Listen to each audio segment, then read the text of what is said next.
लाखों पेंशन लाभार्थियों के लिए बड़ी खबर, इन कारणों से रोकी गई है पेंशन। जी हाँ, नमस्कार दोस्तों, स्वागत है आपका हमारे इस यूट्यूब चैनल योजना विदेश में। दोस्तों, अगर आप भी एक पेंशन लाभार्थी हैं और अभी तक आपकी पेंशन नहीं आई है और आपकी पेंशन रुकी हुई है, तो किन कारणों से रुकी हुई है हम आपको इस वीडियो में पूरी जानकारी देंगे। तो आप वीडियो में लास्ट तक बने रहिए, आपके जो डाउट है वह सारा क्लियर हो जाएगा और जो आपको लाभ मिलने वाला है पेंशन का वह आपको कैसे मिल सकता है। तो चलिए वीडियो स्टार्ट करते हैं। पेंशन धारकों के लिए एक बार फिर से महत्वपूर्ण खबर जारी हो चुकी है। अगर अभी तक आपको पेंशन नहीं मिला है तो आपको कुछ महत्वपूर्ण कार्य करने होंगे, तभी जाकर के आपको पेंशन मिलेगा। जैसा कि आप सभी जानते हैं कि सरकार की तरफ से वृद्धावस्था पेंशन, दिव्यांग और विधवा पेंशन लाभार्थियों के खाते में पेंशन ट्रांसफ़र की जा रही है।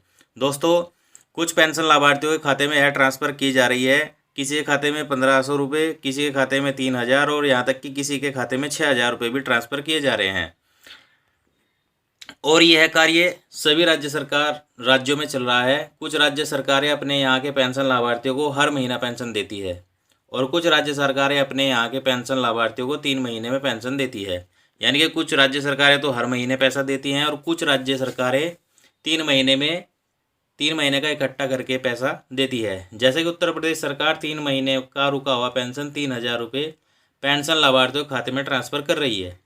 और अगर अभी तक आपको पेंशन नहीं मिली है तो आपको कुछ महत्वपूर्ण कार्य करने होंगे जिससे आपको पेंशन मिल सकेगी। तो हम आपको पूरी जानकारी देंगे, बने रहिएगा। समाज कल्याण विभाग की तरफ से स्पष्ट किया गया है कि विधवा पेंशन लाभार्थियों को उनके परिवार पहचान पत्र में पति का नाम होने के कारण पेंशन रोक दिया गया है। उन विधवा पेंशन लाभार्थियों को सीएससी या अटल सेवा केंद्र पर जाकर परिवार पहचान पत्र में नाम को सही कराना होगा और अपने नाम के आगे विधवा लिखवाना होगा। परिवार पहचान पत्र में सुधार के बाद ही आपका पेंशन शुरू हो पाएगा। अब आप यहाँ पर ध्यान दीजिए, अगर आप विधवा पेंशन के लाभार्थी हैं तो आपके जो नाम के सामने है वह विधवा लिखा हुआ होना चाहिए। और अगर आपके परिवार पहचान पत्र में आपके पति का नाम है तो आप उसको सही करा लें, तभी जाकर आपका पेंशन शुरू हो पाएगा।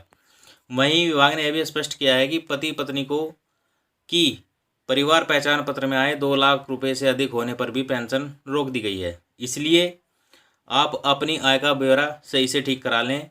अगर परिवार पहचान पत्र में आपकी आय 2 लाख से कम होगी तभी आपकी पेंशन आएगी और दोबारा से शुरू हो पाएगी। मान लीजिए आज आप पति पत्नी हैं और वृद्धावस्था पेंशन का लाभ लेते हैं और परिवार पहचान पत्र में आपकी जो आय है वह 2 लाख से अधिक है, तो आप उसको सही करा लें। परिवार पहचान पत्र में आपकी आय जो है वह 2 लाख रुपए से कम ही होनी चाहिए। दोस्तों, यह जो हम आपको जानकारी दे रहे हैं वह हरियाणा सरकार की तरफ से जो पेंशन लाभार्थियों के लिए जारी की गई है वह बता रहे हैं।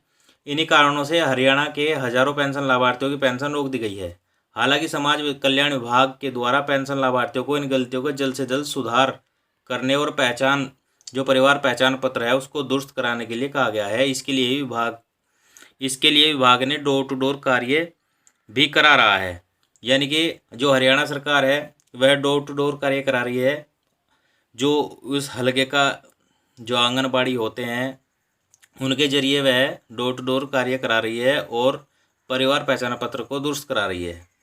अब बात करते हैं उत्तर प्रदेश की। वहीं अगर उत्तर प्रदेश की बात करें तो उत्तर प्रदेश के जिन पेंशन लाभार्थियों को पेंशन नहीं आई है उनका मुख्य कारण एक तो पेंशन की केवाईसी नहीं कराना है। देखिए, जिन पेंशन लाभार्थियों ने पेंशन का केवाईसी करा लिया था उनकी पेंशन आने में कोई दिक्कत नहीं हो रही है, उनका पेंशन का पैसा आ रहा है उत्तर प्रदेश सरकार द्वारा। और दूसरा है बैंक का आईएफएससी कोड। अब यहाँ पर ध्यान दीजिए, कुछ बैंकों के आईएफएससी कोड बदल चुके हैं। जैसे मान लीजिए आपका खाता ओरिएंटल बैंक में है और ओरिएंटल बैंक का विलय हो चुका है पंजाब नेशनल बैंक के साथ, तो अब जो उसका आईएफएससी कोड है वह बदल चुका है। तो इसलिए आप अपने आईएफएससी कोड को भी सही करा लीजिए। और केवाईसी की तो अभी तारीख निकल चुकी है। अगर आपने केवाईसी कराया होगा तो आपका पेंशन कहीं नहीं जाएगा। आपका 3000 रुपये का पेंशन होगा, चाहे आपका 6 महीने का 6000 रुपये का पेंशन होगा, वह आपको मिलेगा।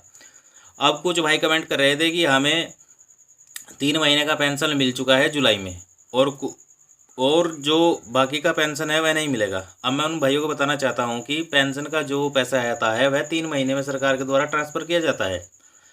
3,000, मान लीजिए आपका 3 महीने का पैसा 1,000 रुपये के हिसाब से 3,000 रुपये सरकार के द्वारा आपके खाते में ट्रांसफ़र किया जाता है। और अगर आपका पैसा जुलाई में आ चुका है तो 3 महीने बाद ही तो आएगा, तो 3 महीने बाद तक का आप वेट कीजिए, आपका पेंशन रुका हुआ आ जाएगा।